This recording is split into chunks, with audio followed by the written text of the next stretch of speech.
8.1, Day 2, the word problems.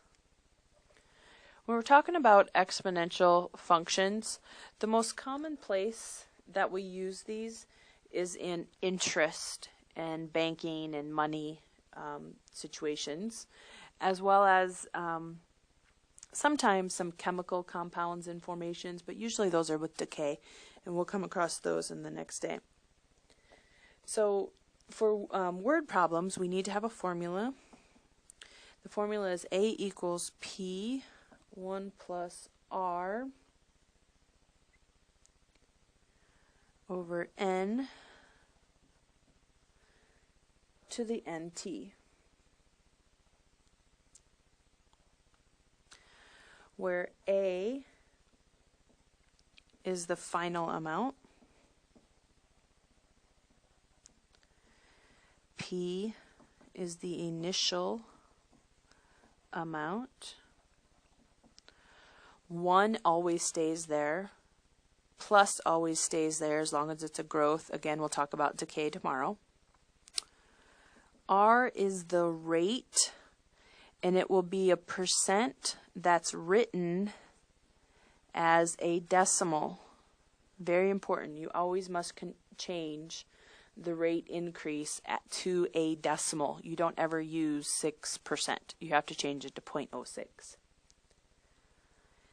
T is time in years. So if you're given something in 6 months, it would be 1/2. And then N is the number of occurrences through the year.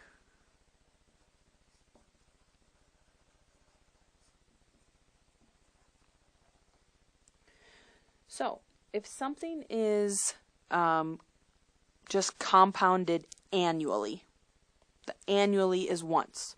So that would be the number of times through the year. It would be 1. Therefore, N would be irrelevant. But if something is compounded quarterly, you would put a 4 into the N spot. Bi or semi, biannually or semi-annually, that's a 2. Monthly is a 12. So keep in mind that you can compound at different intervals, yearly being 1, quarterly being 4, and that's what the N represents. The number of compounds through the year, the number of times you're going to do an interest or something through the year. So then it's just a matter of plugging your numbers in. This would be a calculator problem. You might be asked, what was the initial amount? If you know the ending, a rate, and it was compounded quarterly every 5 years.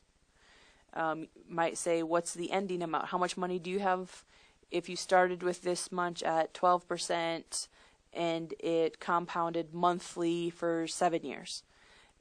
All you're going to do is just substitute in. But this formula is a formula you have to know and have memorized. It will not be given to you, and you need to know what each of the pieces represent. And that's the assignment that you'll work on in class regarding this formula.